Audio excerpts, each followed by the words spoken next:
You know, it's pretty much impossible to picture Paris without the Eiffel Tower, right? That Iron Lady just is the Paris skyline. But what if I told you that when it first went up, a lot of Parisians, especially the city's top artists, absolutely hated it? I mean, they despised it. This is the wild story of how a so-called monstrosity became one of the most beloved icons on the entire planet. The hateful shadow of the hateful column. Wow, those are some strong words, aren't they? This wasn't just some mild dislike. This was pure, raw outrage coming from the cultural heart of France. So that's the big question we're diving into. How on earth did this despised blot of ink become the world's most recognizable and maybe most romantic landmark? All right, so to get the whole picture, we got to rewind to the late 19th century. France was looking to show the world it was back on top after a tough war, so they decided to throw a massive World's Fair in 1889. And this wasn't just any fair. Nope, this was to celebrate the 100th anniversary of the French Revolution. They needed a centerpiece, something that would just scream modernity, industry, and French genius. And that centerpiece was going to be a tower, a 300-meter-tall tower. Now, to put that into perspective for you, at the time, nothing man-made had ever even reached 200 meters. This was a completely bonkers engineering challenge. A competition was held, and the design from Gustave Eiffel's company, already famous for its game-changing bridge work, got the gig.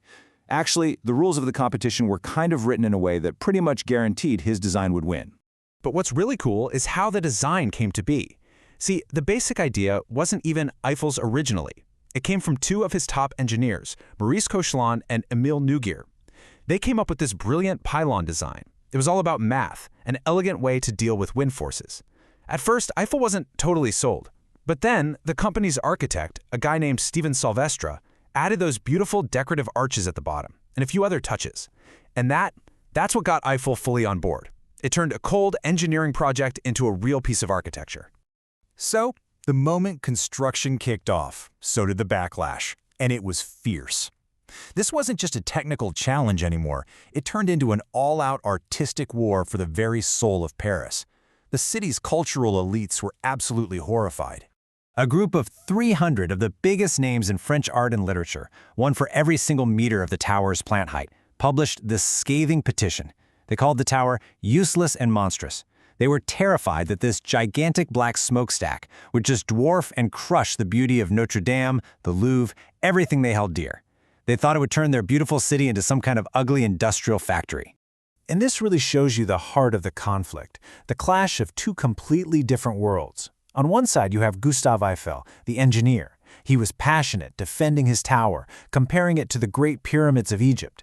He argued that its massive scale and its design, which was dictated by physics, would create its own kind of beauty. But on the other side, the artists, all they saw was a barbaric eyesore on their perfect city. And this story, well, it just perfectly sums up how deep the hatred ran. The famous novelist Guy de Maupassant, who was one of the tower's biggest critics, came up with a pretty ironic solution to his problem. The story goes that he ate lunch in the tower's restaurant every single day. Why? Because, as he said, it was the only place in all of Paris where he didn't have to look at the thing.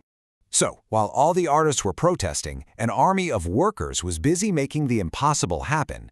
The construction of the Eiffel Tower was just a marvel of precision, brilliant planning, and just sheer guts. I mean, the scale of this thing was just staggering. The whole structure was put together from 18,038 individual pieces of wrought iron. Every single piece was made in Eiffel's factory, off-site, with all the holes pre-drilled to within 1/10 of a millimeter. And they were all joined together by 2.5 million rivets. Get this, there was no drilling or shaping done on site. If a piece didn't fit perfectly, it was sent back to the factory. It was literally like the world's biggest, most complicated erector set. And even though the iron structure itself weighs a massive 7,300 tons, the design is so incredibly light and efficient that if you could melt it all down, it would only fill the square base of the tower to a depth of about 6 centimeters. That's less than 3 inches. But here's the number that just blows my mind. Despite hundreds of men working at these insane heights with none of the safety gear we have today, there was only one death during the entire construction. One. That was completely unheard of back then. It's a real testament to Eiffel's obsession with safety, using things like movable gangways and guardrails. And the speed they worked at was just breathtaking. The entire project, from the first shovel in the ground to putting the French flag at the very top, took just 2 years, 2 months, and 5 days. An absolute masterclass in how to run a project.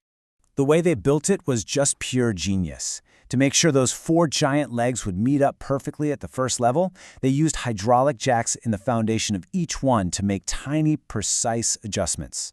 And the workers who did the high-up stuff, they were nicknamed voltigeurs, which basically means acrobats, and they became legends for their fearless work hundreds of feet up in the air.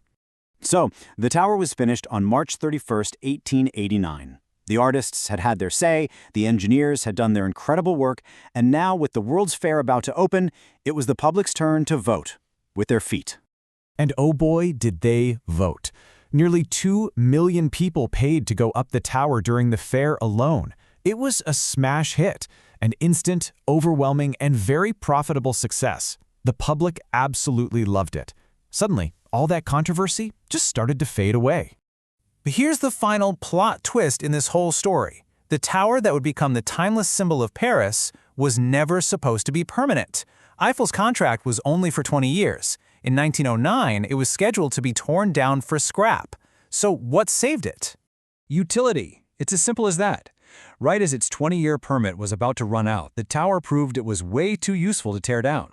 It was the perfect giant antenna for the new science of radio. During World War I, its transmitter jammed German radio signals, helping the Allies win the Battle of the Marne. It even intercepted the secret message that led to the capture of the spy Mata Hari. Then, decades later in World War II, Hitler actually ordered the German governor of Paris to destroy it, and the guy disobeyed the order. The tower had just become too important to lose. And its usefulness just kept on growing. Gustave Eiffel himself used its top as a personal lab for studying weather and aerodynamics. It played a part in the discovery of cosmic rays. It was the site of some of the world's first TV broadcasts. It went from being a temporary sideshow attraction to a vital piece of national technology and a powerful symbol of French resilience. So there you have it, the Iron Lady. Born in controversy, built to last for just 20 years, has now been standing for over 130. It outlived every single one of its critics, it survived wars, and it transformed itself from a monstrosity into a masterpiece. It kind of leaves you with a fascinating question, doesn't it? What does it say about us that this monument to a fleeting moment, a 6-month fair, has become eternal, while so many things we build to last just fade away?